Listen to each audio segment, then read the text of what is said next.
m'avait dit que la consolation, il est l'espérance et la grâce de Dieu, il est vivant, il est l'ombre de Dieu, la parole de Dieu est péché sur la terre. Jésus qui est le roi de l'univers, qui nous donne la grâce et la vie éternelle.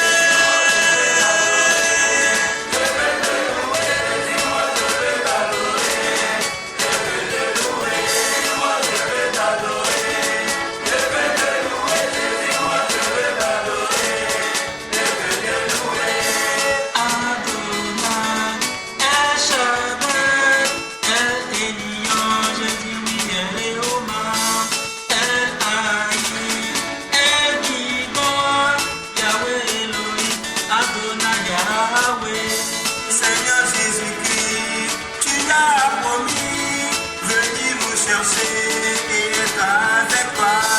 C'est pourquoi nous t'attendons impatiemment, Dieu fidèle et véritable.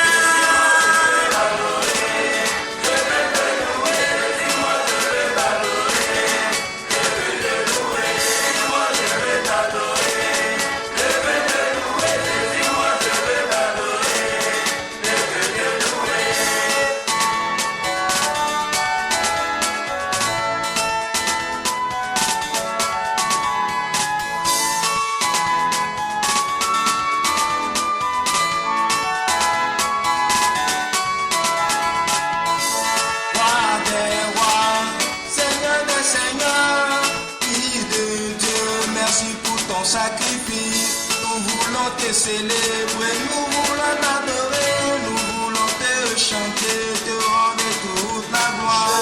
Moi je veux te louer, je veux te célébrer, tu es toute adoration, pas sauveur des nations. Moi je veux te louer, moi je veux t'adorer, pour tout tes bienfaits. Merci Seigneur.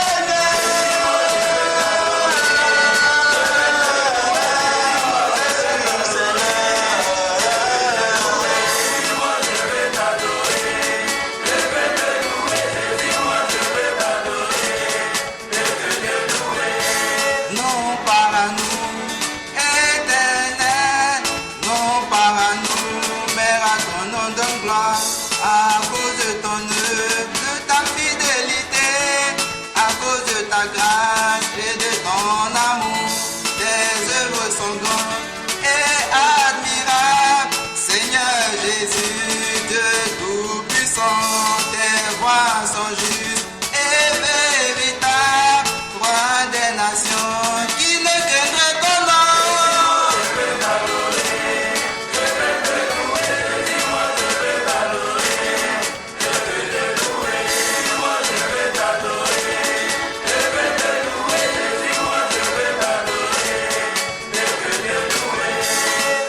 Tu es bon.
Vous avez parlé du lobby homosexuel. On écrit beaucoup sur ça. Moi, je n'ai pas trouvé personne, je trouve personne qui me donne sa carte d'identité au Vatican où il y a écrit homosexuel. On me dit qu'il y en a, mais je pense que lorsque quelqu'un est avec une personne comme ça, doit faire la différence, doit distinguer. Faire une personne, un homosexuel, et d'appartenir à un lobby. Parce que les lobbies, toutes les lobbies, ne sont pas bonnes. Voilà, ça c'est méchant, ça c'est mauvais. Si une personne est homosexuelle et recherche le Seigneur et a une bonne volonté, qui suis-je pour pouvoir le juger? Le catéchisme de l'Église catholique explique bien tout cela. Midi, attends.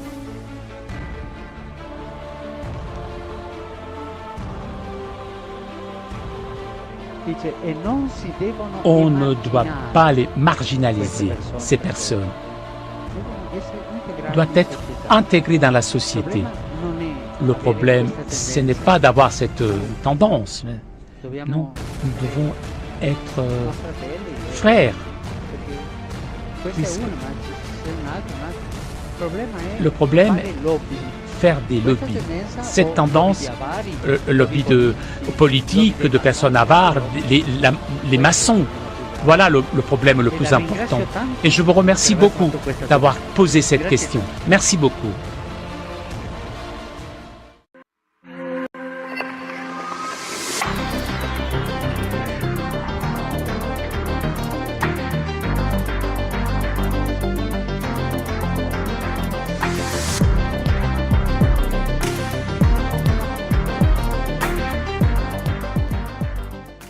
Que la paix de Jésus-Christ soit sur vous tous. Bienvenue à cette première émission de revue de presse que j'ai appelée Chronique de la fin d'un monde. En fait, ça faisait longtemps que j'avais envie de faire des vidéos qui retracent un peu l'actualité des derniers jours. Ça change de mes autres vidéos où je parle souvent que d'un seul sujet en particulier. Là, ça me permet d'aborder plusieurs thèmes tout en commentant l'actualité du moment. J'essaierai de faire une revue de presse chaque semaine ou toutes les 2 semaines environ. Ça dépendra de l'actualité. S'il ne se passe rien de spécial, je ferai pas de vidéo. Faut que ça reste quand même intéressant. J'en profite au passage pour vous rappeler que, si vous le souhaitez, vous pouvez nous faire des dons sur Patreon. Le lien est sous la vidéo. On a besoin de votre aide pour continuer notre travail d'information, et en ce qui me concerne, je passe énormément de temps sur les vidéos. C'est un vrai travail. Et vos dons peuvent nous permettre aussi de faire grandir JC2R. Et d'avoir d'autres projets plus ambitieux si Dieu nous en laisse le temps. Enfin bref, toute aide est la bienvenue. Merci d'avance pour votre soutien. La revue de presse de cette semaine sera bien sûr consacrée en grande partie à l'ouragan Irma qui a dévasté les Antilles, mais aussi à Emmanuel Macron, notre monarque jupitérien, qui a encore bien fait parler de lui ces derniers jours. Et on commence avec sa visite en Grèce le 7 septembre dernier, où il a tout simplement réaffirmé son but, qui est de construire une Europe fédérale. Pour rappel, cette Europe fédérale sera bien plus dure envers les peuples que l'Union européenne que nous connaissons actuellement. Elle privera totalement les peuples européens de leur souveraineté, et aucun retour en arrière ne sera possible. Cette Europe est un peu l'embryon du futur gouvernement mondial à venir. Macron a fait un discours face au Parthénon, aux côtés du traître gauchiste Alexis Tsipras. Cette ordure qui a carrément vendu le peuple grec aux banques. Macron, notre président jupitérien, s'est pris pour un véritable dieu grec devant le Parthénon, tout en affirmant, je le cite, que l'objectif est de retrouver le sel de la zone euro, inventer une gouvernance forte, un budget de la zone euro, un responsable exécutif et un parlement pour cette dernière. Donc là, il dévoile le plan de l'élite mondialiste pour les mois ou années à venir, qui est de créer un vrai gouvernement européen avec un président de l'Europe, un ministre des Finances européen et un Parlement qui imposera encore plus son pouvoir sur les nations. Autrement dit, la souveraineté des nations européennes va totalement disparaître. Les lois de tous les pays européens seront directement votées par les dirigeants de l'Europe fédérale. Et on devine en lisant entre les lignes que notre monarque illuminé se verrait bien en président de l'Europe. En tout cas, nous, pauvres gueux, nous n'avons pas fini de souffrir avec ce renforcement à venir des pouvoirs des bureaucrates de Bruxelles. Le lendemain, Jupiter, qui se trouvait toujours à Athènes, a déclaré qu'il ne céderait rien aux feignants, aux cyniques et aux extrêmes. Il pensait en disant ça à tous ceux qui s'opposent à la future réforme du travail, et plus généralement à tous ceux qui s'opposent à lui. Donc si vous êtes contre la nouvelle réforme du Code du travail, vous êtes sûrement heureux d'apprendre que pour notre cher président de la République, vous êtes des feignants, des cyniques et des extrémistes. De la merde, quoi. En gros, en tant que petites gens du peuple, Hollande nous appelait d'ailleurs les sans-dents, nous devons nous soumettre sans broncher à la volonté des maîtres du monde, c'est-à-dire les Rothschild, les employeurs de Macron, et autres saloperies dans le même genre qui ne font que rendre ce monde un peu plus mauvais chaque jour. À leurs yeux, un bon citoyen du nouvel ordre mondial est un esclave. Ce Macron n'a pas fini de vendre la France et les Français aux mondialistes. Lors de sa visite en Grèce, il n'a fait que rappeler au monde entier qu'il allait continuer de suivre le plan de ses maîtres. Parlons maintenant de ce qui s'est passé sur l'île de Saint-Martin, où, comme vous le savez tous, l'ouragan Irma a ravagé toute l'île, la détruisant presque entièrement. Et malheureusement, juste après la catastrophe, le gouvernement français n'a pas été capable de venir en aide à la population. Les habitants de Saint-Martin ont connu une situation de guerre civile pendant plusieurs jours d'affilée. Il y a eu bien sûr des pillages et des agressions sous les yeux des gendarmes impuissants, car trop peu nombreux pour établir l'ordre. Certains habitants terrifiés et se sentant menacés par les pilleurs ont même créé des milices armées pour se défendre. Les gendarmes ont même dit à ceux qui venaient leur demander de l'aide qu'ils ne pouvaient rien faire pour eux, et qu'ils devaient se défendre tout seuls en tirant sur les pilleurs qui menacent leur vie. Un territoire français, je le rappelle, a donc connu l'anarchie totale, où des individus ont révélé leur véritable nature en tuant les autres pour survivre. Imaginez si cela devait arriver demain en France métropolitaine, dans une grande ville comme Paris par exemple. Ce serait un véritable bain de sang. Les bandes armées prendraient le contrôle de certains quartiers pour imposer la loi du plus fort. L'ouragan Irma a mis en lumière la grande incompétence de nos dirigeants, qui n'ont rien prévu pour venir en aide aux victimes de ce désastre. Un article du site de l'UPR parle de non-insistance à population en danger, et c'est exactement ça. Ce qui s'est passé est très grave, car l'État français représenté aujourd'hui par le Rothschildien Emmanuel Macron n'est pas foutu de venir en aide à 35 000 habitants. Les habitants de Saint-Martin payent aujourd'hui le choix désastreux de Macron de réduire le budget de l'armée. Il est difficile d'organiser des missions de sauvetage sur une île lointaine quand on manque de moyens et d'effectifs. Simple exemple, vous avez des bateaux de l'armée qui servent justement à venir en aide en cas de désastre aux populations qui n'ont pas pu être utilisés. Le Batral du Mont d'Urville, qui est capable, comme vous le voyez sur cette image, d'aborder directement les plages sans avoir besoin d'infrastructures portuaires, n'a pas pu être utilisé par les militaires, car il a été désarmé en juin dernier, faute de budget pour l'entretenir. Il pourrit aujourd'hui dans un port de Martinique, alors qu'il aurait été bien utile pour livrer des médicaments et de la nourriture aux familles en détresse. Bref, la France c'est pas le Bangladesh. Il y avait plein de façons de venir en aide aux habitants, comme envoyer l'armée avant que l'ouragan ne ravage l'île, pour mettre les habitants en sécurité. Mais absolument rien n'a été fait, c'est une honte. Les médias officiels ont bien sûr dans un premier temps essayé de cacher ce qui se passait vraiment à Saint-Martin. Je me rappelle du journal de France 2 qui nous disait au lendemain de la catastrophe que tout allait bien sur l'île, que l'armée était présente et qu'elle donnait des vivres aux habitants. En gros, le reportage a duré 5 minutes, même pas, juste pour nous dire qu'il y avait eu plus de peur que de mal, et que le gouvernement Macron gérait très bien la situation. Bref, dormez tranquille braves gens, tout va bien, on s'occupe de vous. Heureusement que des habitants ont témoigné sur les réseaux sociaux, sinon personne n'aurait été au courant de ce qui se passait. La vérité s'est donc propagée sur Internet à une vitesse hallucinante, et les médias ont dû changer leur discours, en avouant à demi-mot qu'il existait des pillages et que l'insécurité régnait à certains endroits. Notre monarque illuminé s'est ensuite rendu sur les lieux pour faire son cinéma. Il a essayé de rattraper le coup en voulant donner l'image d'un leader responsable et à l'écoute de la population, mais personne n'y a cru. Tout est faux dans ce mec, il n'a aucune sincérité. Il a essayé de faire croire à tout le monde que des moyens extraordinaires allaient être mis en place pour secourir la population de Saint-Martin. Il a même dit qu'il avait mis sur pied le plus grand pont aérien depuis la Seconde Guerre mondiale. Ouah, qu'est-ce qu'il est fort notre président! Bref, il a fait son show de président jupitérien tout-puissant, pour faire oublier que des Français ont connu l'apocalypse pendant plusieurs jours. Il a totalement merdé. Déjà en baissant le budget de l'armée qui, du coup, a été incapable de secourir la population, et il n'a rien prévu en mettant par exemple les habitants à l'abri avant que l'ouragan ne ravage l'île. Il n'a rien fait ensuite en attendant plusieurs jours avant d'envoyer des équipes de secours. Pour moi, rien que ça devrait suffire à le destituer pour incompétence grave. Et le pire, c'est qu'il a essayé de faire passer pour des rumeurs les vraies informations qui parlaient de guerre civile et des morts qui sont en fait bien plus nombreux que les chiffres donnés par les médias officiels. La censure a été déployée sur les réseaux sociaux pour faire taire les nombreux témoignages des habitants de l'île qui mettent en avant justement l'incompétence de ce gouvernement. La machine médiatique s'est aussi mise en marche avec le fameux Décodex du journal L'Immonde qui a fait passer les témoignages des habitants pour des mensonges. Les médias complices du pouvoir traitent de menteurs tous ceux qui s'opposent à la version officielle des faits.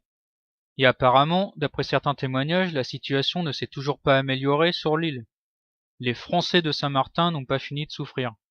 Les médias et le gouvernement mentent ouvertement au peuple, et là ils essayent de faire oublier ce qui se passe, comme d'habitude en essayant de nous distraire. Par exemple, hier, ils nous bourraient le crâne avec les JO de 2024. Les membres du gouvernement étaient là en train de se pavaner devant les caméras, avec leur grand sourire d'hypocrite, alors que des Français à l'autre bout du monde sont dans la merde. L'heure n'est pas à la réjouissance quand tu as des compatriotes qui sont dans la souffrance. C'est vraiment indécent. Ce gouvernement et ses médias sont à gerber. Et aujourd'hui, tous les médias parlent non-stop de nouveaux attentats qui ont frappé l'Angleterre. Comme ça, on ne parle plus des dégâts causés par Irma. C'est bien pratique. Bon, face à toutes ces informations dramatiques, je vais essayer de vous faire rire un peu. Enfin, en tout cas, moi, ça m'a bien fait rire. Le Venezuela a envoyé 10 tonnes d'aide humanitaire à Saint-Martin. Le gouvernement français est tellement incompétent qu'un autre pays a décidé d'intervenir. En réalité, c'est juste un immense bras d'honneur, car Macron soutient la politique américaine qui veut destituer le président vénézuélien. C'est un bel acte de solidarité, certes, que d'envoyer des vivres, mais c'est aussi une petite vengeance personnelle. Le président vénézuélien est en train de dire à Macron « Ok, tu me traites de méchant dictateur, mais t'es même pas foutu de venir en aide à ton peuple, alors ne viens pas me donner des leçons. » Bref, j'ai beaucoup aimé cette petite quenelle vénézuélienne. L'ouragan Irma a aussi touché les États-Unis. Miami s'est retrouvé totalement inondé. J'ai trouvé ça très impressionnant. Les pires scénarios des films catastrophes deviennent réalité. Il y a même des vidéos qui montrent que l'océan a totalement disparu le long des côtes des Bahamas et de la Floride. C'est un truc de dingue. Cet ouragan était tellement puissant qu'il a déversé l'eau de la mer dans les terres. Il a aussi détruit 85% des habitations en Floride. Je sais pas si vous vous rendez compte du coût des dégâts et de l'impact que ça va avoir sur l'économie américaine qui est déjà agonisante. Pour finir cette revue de presse, je crois qu'on peut décerner le prix du loser de la semaine à notre monarque illuminé Emmanuel Macron. Il mérite amplement ce prix pour son arrogance et son incompétence. Le héros de la semaine, ou plutôt les héros, sont tous les habitants de l'île de Saint-Martin qui se sont entraidés. Je trouve qu'on n'en parle pas assez, mais il y a eu de nombreux actes de solidarité au milieu de tout ce chaos. Des gens ont partagé leur nourriture et leur toit avec ceux qui n'avaient plus rien. Même si beaucoup ne sont pas chrétiens, ils ont agi comme de véritables chrétiens en ayant de l'amour pour leur prochain malgré les difficultés. Et c'est exactement ce que nous demande le Christ, de partager nos fardeaux pour nous en sortir tous ensemble. J'ai une pensée aussi pour tous mes frères et sœurs en Christ qui ont tout perdu, leurs maisons, leurs églises, etc. C'est maintenant que vous devez faire briller la lumière de Christ autour de vous en participant à cet élan de solidarité. Que Dieu vous donne la force et le courage de surmonter cette épreuve. Soyez bénis.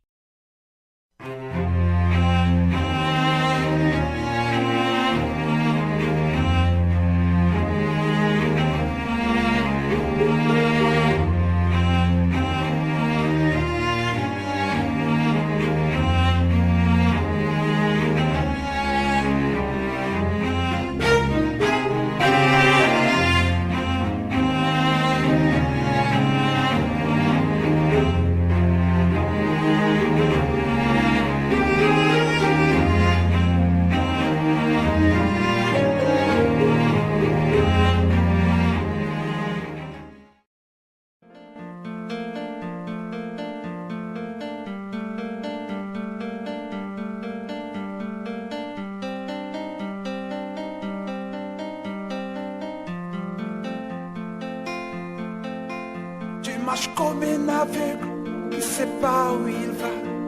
Tu marches comme un sourd qui n'entend rien du tout.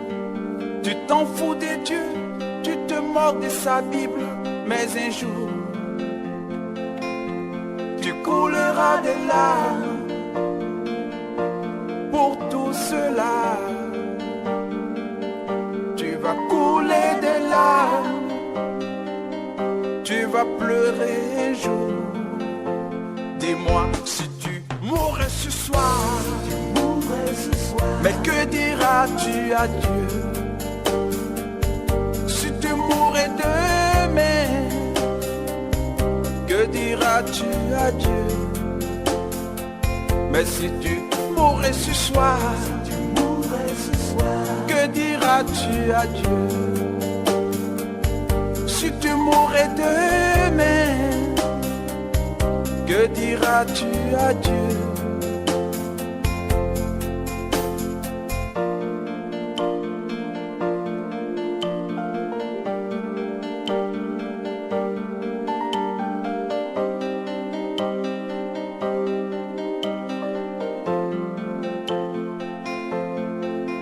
Tu peux tout avoir dans ce monde pourri, les plus belles maisons, les plus belles voitures, toutes les plus belles filles lui viendront à tes pieds.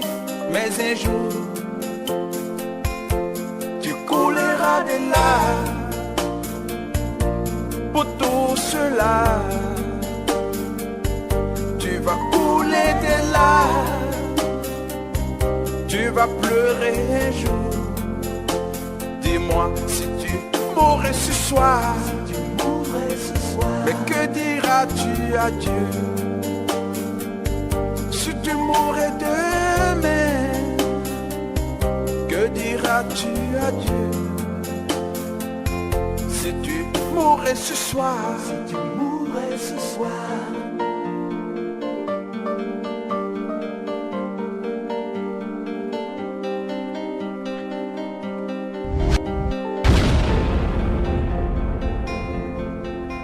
tu marches comme un aveugle qui sait pas où il va. Tu marches comme un sourd qui n'entend rien du tout. Tu t'en fous des dieux, tu te moques de sa Bible. Mais un jour, tu couleras des larmes pour tout cela. Tu vas couler des larmes, tu vas pleurer un jour. Dis-moi si tu mourrais ce soir, que diras-tu à Dieu?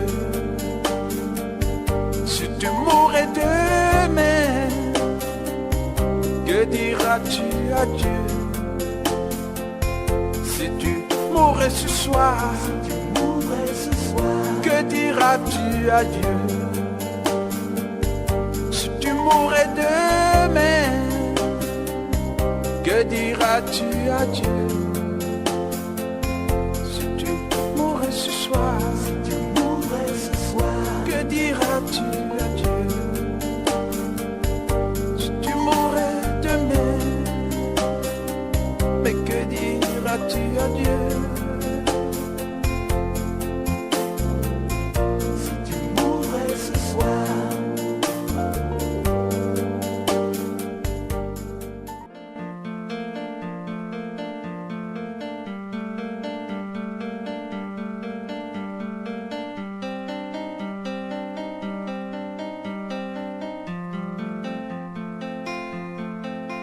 Tu marches comme un aveugle qui sait pas où il va.